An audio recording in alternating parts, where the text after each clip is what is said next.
My teeth are very yellow.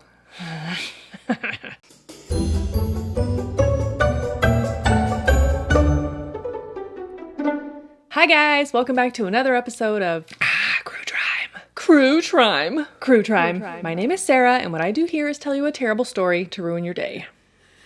And put on my makeup at the same time, so if that sounds like fun to you, you are in the right place.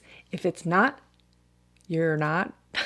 So make sure you subscribe to this channel, turn on all of the notifications, and then that way you will never miss one of my terrible stories. I don't really feature the makeup as I'm using it, but if you want to know what it is, just look down in the description box because everything is linked. Today's story was recommended by Amber Mills. Thank you, Amber. It also kind of came up recently when I covered the Martha Moxley case. It's not related at all to that case, but sort of, kind of, in a roundabout way. I'll actually link that case up here and down below in the description box if you're interested. Anyway, this story is terrible, and the court case, even worse. This is the story of Dominique Dunne.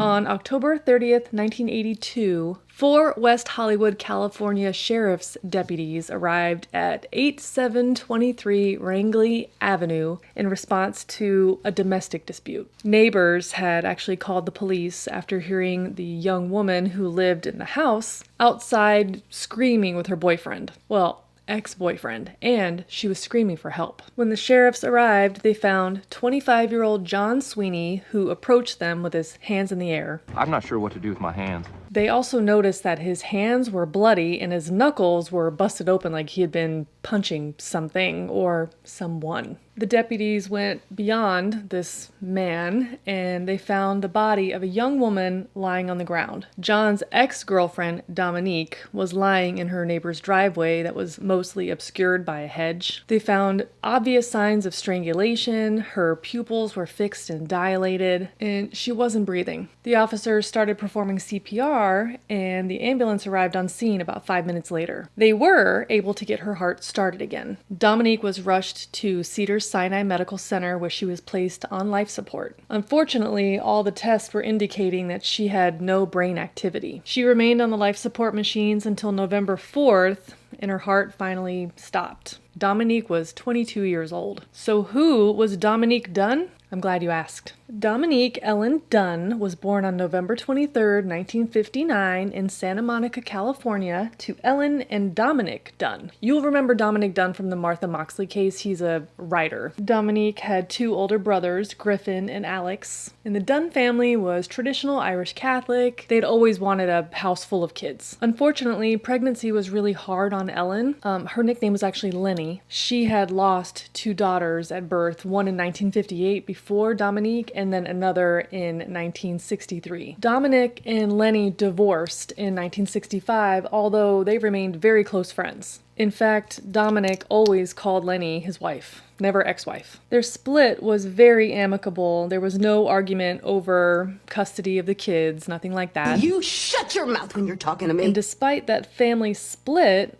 Dominique had a very lovely childhood, and she was very happy. She was described by her father and others as the person who would light up the room, even from a very young age. When the kids were young, Dominic actually worked in Hollywood as a writer, director, and producer for television and movies. Dominique attended high school in LA and then later in Connecticut before she graduated from Fountain Valley School in Fountain, Colorado. Directly after graduation, she spent a year in Italy where she studied art and the Italian language. She became fluent. And she would have stayed there longer, but at this time, Lenny, her mom, was actually diagnosed with multiple sclerosis, and Dominique came home to help her. When Lenny was first diagnosed with MS, her symptoms were really difficult to manage. It takes a while to kind of settle into it, learn your new normal. And stress and pregnancy are already hard on a person, but a person with MS, it's even more so. Lenny had some pretty rough moments, but her family was always there for her,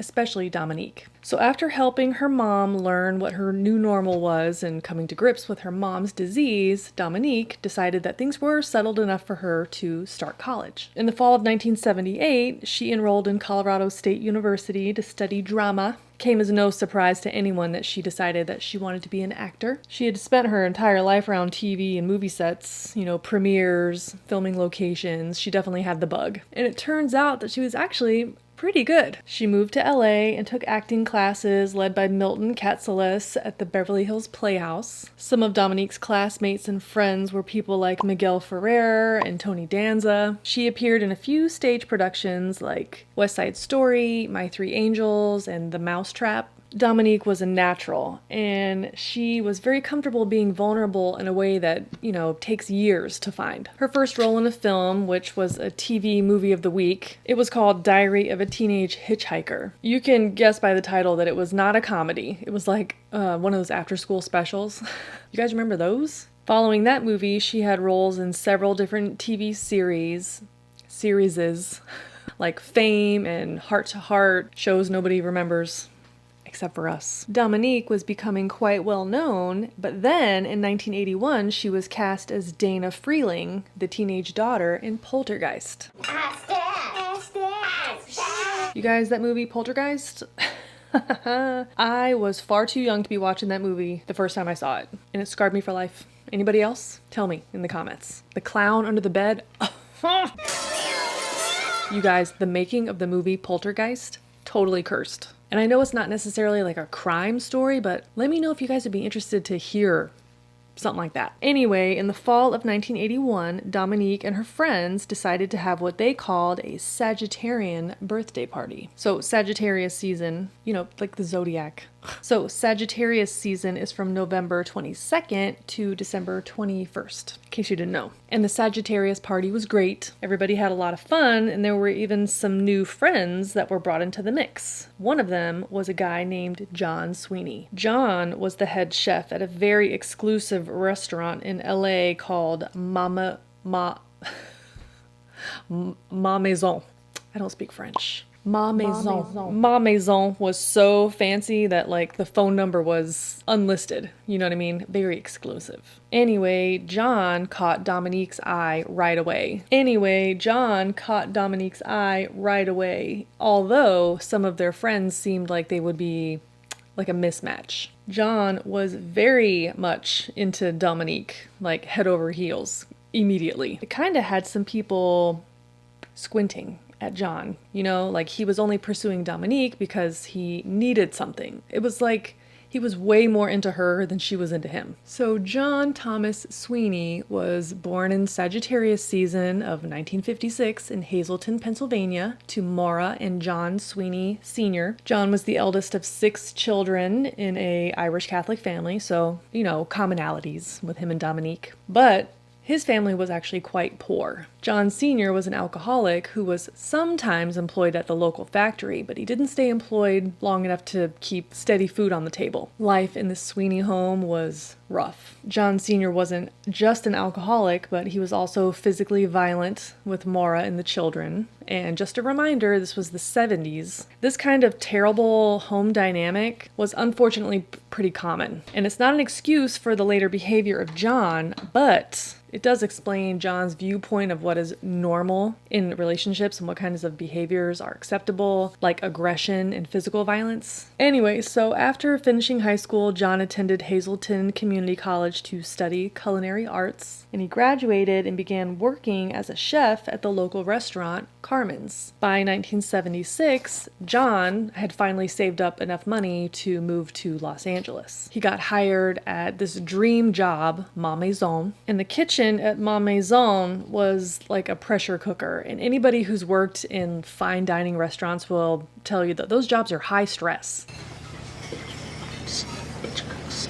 I hate her. But all that to say, John thrived in that kind of environment. He had a lot of energy, he was a good worker, although, temperamental, which seems to be normal for chefs. Fucking boss is fucking raw! So John kind of had a short fuse, you know what I mean? A temper. And on one occasion, he was approached by a man, romantically. And John was so incensed by this that he beat the ever-living shit out of that guy. Also, it was around this time that John had gotten really into karate, which you might recall was very popular at the time. Sweep the leg. All the guys were kung fu fighting.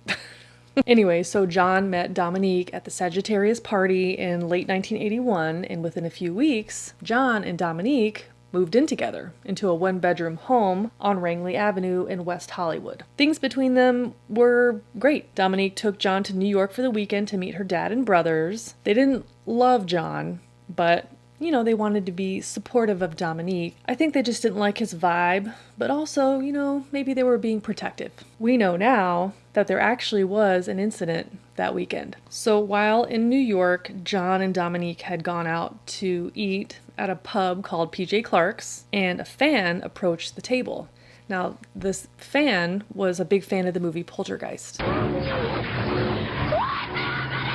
He recognized Dominique, and he came over to their table to say hi and tell her that he loved the movie. Typical things to say. And to be clear, Dominique was totally cool with it. But John was not. He got super aggressive and physical with the guy. Like, he got up and put his hands on the guy and shook him. A grown man shaking another grown man. Weird. Although the people that were close to John knew that he sort of was moody and had a little bit of a temper, Dominique didn't know that until that day. After the New York trip, John started acting weird. He was very jealous in a way that Dominique hadn't seen before. He started accusing her of cheating with everyone. I mean, including Milton, her acting coach. These are red flags, girl. Red flags. Jealousy and accusations like this are an isolation tactic, if you didn't know. And John was trying to isolate Dominique from other people in her life, anybody that he felt threatened by, especially her co-stars. A little tip from me to you, friends. These kinds of people, men, right, that start with quiet control and then ramp up the jealousy that eventually turns into them hitting you. Also, accusations of cheating are often projections. These kinds of shitheads are typically the ones doing the cheating. Anyway, at this time, Dominique was filming another movie, Shadow Riders, and it had John in a tizzy, fighting with Dominique constantly. And John was drinking alcohol heavily, and it made him very violent. On August 27th, 1982, Dominique showed up at her mother's house, crying. She told her mom that she had been fighting with John and he'd gotten physical with her, hitting her head on the floor several times, and pulling out tufts of her hair. This incident actually came up in court later. Spoiler alert. The jury never got to hear any of it. But we'll come back to that. Lenny said that she was scared for her daughter, and her family obviously had no idea that the relationship had become physically abusive. They might not have really liked John, but they never talked to Dominique about that because she was a grown woman, and they thought she was safe. Well, that night, John actually showed up at Lenny's door and was pounding on it, begging for Dominique to come out. Through the door, Lenny told him to fucking beat it, or she was going to call the police. 2 days later, John came back, and this time he brought flowers and was crying, and he begged Dominique to please return home, and she did. About a month after that incident, John and Dominique had friends in town from Chicago staying with them. This was in September. That night, they had dinner at Ma Maison, and then they later went for drinks. When they were back at the house, John and Dominique had retired to the bedroom. For the evening, everybody's sort of winding down, and this was a one-bedroom house, so the friends were staying out in the living room on the couch. So a bit later, the friends heard arguing coming from the bedroom, and John was yelling at Dominique. She was calling out for help, and then they heard what they described as choking sounds. The one friend approached the door and yelled at them to knock it off. Get some sleep, we'll deal with this tomorrow. Which is a strange way to address that situation, but okay. Later, Dominique came out of the bedroom to use the bathroom. Her neck was all red from being choked, and she had marks all over her face. Next thing you know, they hear Dominique's car start up. Apparently, Dominique escaped by climbing out of the bathroom window. John ran outside, jumped on top of the hood of the car. It was a whole dramatic scene. He actually rode on top of that car for almost a block before he gave up. Dominique sped off. She's hysterical in just a t-shirt and jeans. Barefoot, no purse, no jacket, nothing. She drove off to a family friend's house, somebody that John didn't really know. The family friend, Norman Carvey, had the presence of mind to take pictures of the marks on Dominique. And Dominique was actually supposed to film a guest role on the TV show Hill Street Blues. Her character, ironically, was an abuse victim. She went to the set and she filmed that episode with the marks on her face and neck. I don't know if production knew at the time that those injuries were real. I mean, that would be super fucked up. I actually found some footage of the episode. You see this? Those marks on her face are real. Well, Dominique did not return to the house with John, and nobody except her mom knew that she was kind of hiding out with this family friend. Well, John started stalking all of the places that he thought Dominique might go, like her acting classes and her mom's house. He also started calling friends, to see if they could help him reunite with her. They didn't have any information to share, and of course, John took that as them covering for Dominique, and he would get really nasty with them and accuse them of having an affair with her. Well, the word started to spread in Dominique's friend group that John was a piece of shit. Over the next few weeks, Dominique started making moves.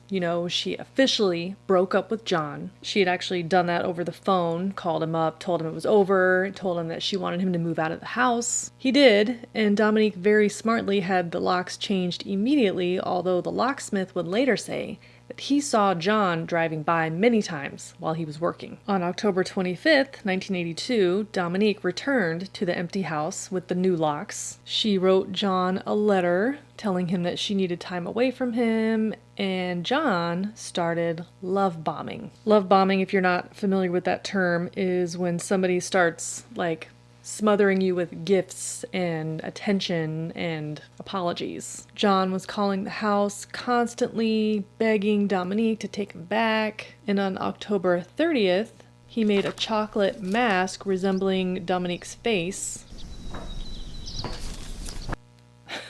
Weird. And he had that and hand-carved pumpkins delivered to the house. It's like around Halloween, I guess. Whatever. When she got them, she called him at his job, and this wasn't a pleasant conversation. Dominique very clearly told John again that their relationship was over, and John was just kind of quiet on the phone. Later, Dominique was talking with a friend on the phone about the breakup and the weird chocolate thing and the pumpkins, and she started to kind of soften a little bit. Maybe she was being unreasonable, maybe she needed to talk to him on the phone, maybe she needed to hear him out in person. She was actually considering having lunch with him the next day, accepting his invitation, and the friend very wisely was like, "No, girl, you need a clean break. Get away from him. He's nuts. You in danger, girl." And as they were talking on the phone, the operator broke in with an emergency call. The younger people watching this might not recall, but there was a time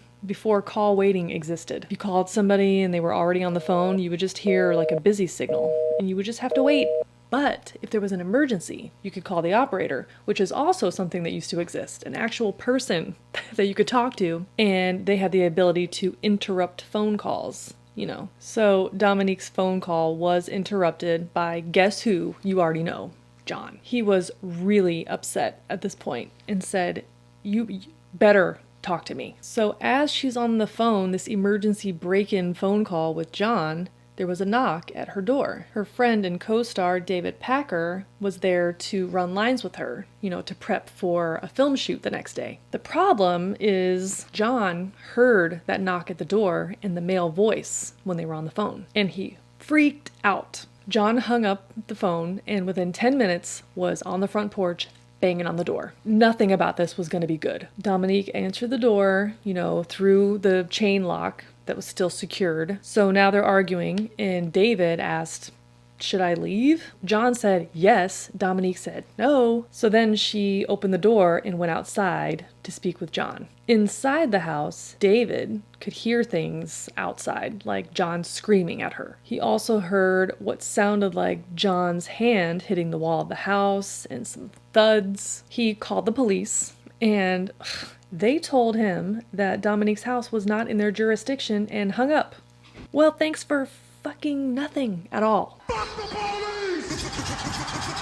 David got so worried about what he was hearing outside that he called a friend and left a message on their machine saying that if he was killed, John Sweeney did it. He finally stepped outside through the back door and looked over at the neighbor's yard, and he saw John leaning over Dominique, who was lying on the ground. John saw David and told him to call the police, saying that he'd committed a terrible crime. At 8:52 p.m., David again called the LAPD and relayed all the events, including what John said to him, and then he ran off, scared that he would be the next victim. And at this point, the neighbors had also called the police. Well, police arrived and they found John in the driveway with his hands up, and he said, "I killed my girlfriend and tried to kill myself." He was arrested and taken to the West Hollywood Sheriff's Station, where he was interviewed by homicide detective Harold Johnson. Detective Johnson drove to Lenny's home to deliver the terrible news in person. Dominique had been brutally attacked by John Sweeney and was barely clinging to life at the hospital. Using Lenny's phone, the detective then called Dominic back in New York to relay the news. So word of Dominique's condition started to spread across town, and it was on the news. Friends started to gather at Cedars-Sinai Medical Center, and as the days went on, Dominique's condition did not improve at all. With no brain activity, it was kind of over. So Dominique's family decided to donate all of her organs, and she was taken off of the life support, wheeled away to surgery, and it was official. Dominique Dunne had been murdered. So as all that was going on, John Sweeney had been arrested, charged with attempted murder, and was held on $75,000 bail. And after Dominique died, the charge was upgraded to first-degree premeditated murder, and the bail was increased to $150,000. And you might ask yourself, did this man who so loved Dominique ever make a comment about her death? Did he ever send a letter of condolence to her family? Of course not. Just as I thought. Trash. In fact, John entered a not guilty plea. On November 18th, 1982, 2 weeks after her murder, the episode of Hill Street Blues with Dominique's battered face there for all to see was aired, which at this point, knowing what happened to her was just, that's fucking gross. But the episode was dedicated to her in the opening credits, so I guess that makes it okay. Did they know? Somebody, if you know, if they knew, let me know in the comments. In August of 1983, the trial of John Sweeney began in LA. The state's case focused on Sweeney's volatile temper and his history of violence and aggression and the forensic evidence. I mean, John's first statement to the detective on the scene was an admission of guilt, so, what else is there to say? He literally said, "Man, I blew it. I killed her." The medical examiner testified that Dominique had been strangled or choked for no less than 3 minutes. That gave John plenty of time to stop, think, come to his senses. And premeditation doesn't necessarily mean that the event was planned or had forethought. It means that the person doing the action knows that they are killing somebody and doesn't stop. One of John's ex-girlfriends, a woman named Lillian Pierce, took the stand, and the jury was not in the courtroom at this time. Lillian told the judge about the 3-year relationship that she had with John and the 10 occasions that she was assaulted by him, including 2 hospitalizations. Now, while she was testifying, John lost his shit in the courtroom. He got up and tried to run out. He actually had to be handcuffed to his seat. But his reaction to her testimony and all of the terrible things that she said about him didn't matter because it all got tossed out. The judge ruled that that testimony was more prejudicial than probative, which is bullshit. John later apologized to the judge for his behavior, and Judge Burton S. Katz said that he understood and knew that John was under a lot of stress. Just fuck all the way off. In fact, none of the evidence or testimony from friends or relatives regarding John's history of abuse or violence against women was heard by the jury because the judge ruled it all to be hearsay. Are you fucking kidding me? By the way, the judge in this case was the kind of guy who really loved attention. He was a flashy dresser, wearing designer clothing under his judge robe, and he was very charming with the jury, flirtatious almost. He was actually very interested to preside over cases that he knew were going to get a lot of media attention. He was also very easily flattered, and the defense picked up on this and used it to their advantage. They would suck up to him big time at every turn, and it worked. He was clearly biased in this case. He mispronounced Dominique's name in court and gave preferential rulings to the defense. John put on quite a performance during the trial. He cried the entire time. And he would do it openly during testimony, and many times they would have to stop the proceedings so that he could get it under control. However, the judge only ever addressed emotional outbursts from the state's side of the case. He specifically warned that, quote, if any member of the Dunne family cries out, rolls their eyes, exclaims in any way, they will be asked to leave the courtroom. Oh, okay. I mean, does that not sound biased to you?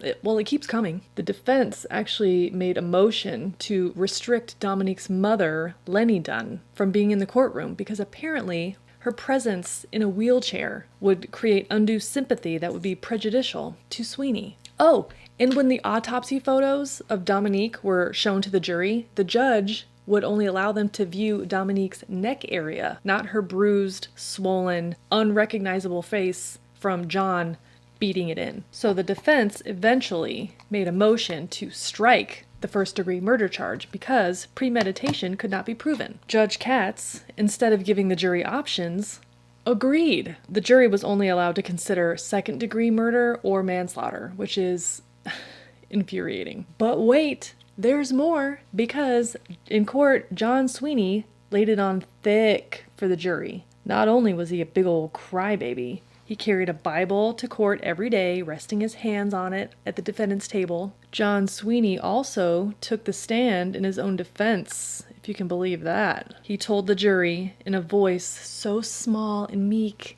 that he had to be asked to speak up. He denied any allegations of physical abuse, and he said that days before the incident, he and Dominique had reunited. The lies! There you go, this bitch, I'm telling you. He said that on the day of the incident, they had spent time together, talking about getting back together and even starting a family. But then, when he showed up to her house, she told him that she lied, that she was leading him on. He said that he exploded. He doesn't remember the attack, but he stopped when he realized that she was no longer breathing and attempted to give her CPR. He also said that he went inside her house to, kill himself and swallowed 2 bottles of pills. And then he came back outside and laid down next to her to die. What? That's a very creative story, considering that there was a witness in the house. Dominique's friend and co-star, David Packer, and that's not at all what happened. Never mind also that there was no empty bottle of pills or any evidence of drugs found in John's blood work when he was arrested. Well, after 8 hours of deliberation, the jury reached a verdict. John Sweeney was, of course, acquitted of the murder charge, but they did convict him of voluntary manslaughter and misdemeanor assault. And the maximum sentence, 6.5 years. Well, the Dunne family was absolutely gutted. The public was also enraged, and once the jury was able to access the testimony that they were barred from considering, the real and full evidence, they said that they would have convicted John Sweeney of murder. And Judge Katz was eviscerated in the press, and his own 2 daughters even stopped talking to him over it. Well, better luck next year. There was still the full sentencing phase of the trial, and now the full story could be discussed, and Judge Katz conveniently reversed his attitude that he'd carried through the entire guilt phase of the trial. He even said on the record that he believed this case to be murder. He suddenly became an entirely different person, somehow now aware of the full facts of the case and this incredible miscarriage of justice that he was responsible for. On November 10th, 1983, John was officially sentenced. He received the maximum punishment, but with the time spent in jail between the arrest and the sentencing, plus good behavior, he was free in less than half of that time. John Sweeney was released in September of 1986, and he was hired as a chef at an upscale restaurant in Santa Monica, California, but he eventually quit after the Dunne family stood outside of the restaurant handing out flyers to patrons warning them that there was a murderer in the kitchen. The restaurant didn't object. Sweeney later moved to Florida, because of course he did. Florida's a lawless swamp. He has since changed his name to John Mora after his mother, and he has now relocated to the Pacific Northwest, and he is also working as a chef. So the most dangerous time for a victim of domestic abuse is when they attempt to leave their abuser. If you or someone you know needs help getting out of a dangerous situation, Help is out there, and it's free, and it's confidential, and available 24/7. Call the National Domestic Violence Hotline at 1-800-799-SAFE or text START to 88788. I'll link the information down in the description box. And that is the story of Dominique Dunne. If you are interested to know any of the makeup that I used in today's look, just look down in the description box because everything is linked. And if it's not available, I'll find you something similar. Thanks again to Amber Mills for this terrible recommendation. It was bad. If you have a Crue Trime story that you want to recommend to me, there is a link to a Google Doc down in the description for you to fill out all the dirty details. I'd love to hear from you. Thank you so much for hanging out today and for watching this video. I really appreciate it. If you want to see more videos like this one, then consider subscribing to this channel before you leave today. I upload new videos here on YouTube every week, and you can follow me on all of the other socials as well. That is it for now. I will catch you next time in the next video. Bye! Hello? Hello? Hello? That looks like shit. Oh my god. The top of this mirror is so dusty. Let's just wipe that off. I'm in Amy Winehouse territory today. Wow, that looks really fucking not good. So that, wait. Especially, nope. Oh, what the fuck, man? Oh my god. I killed my boyfriend. That is not laying down nicely at all, is it?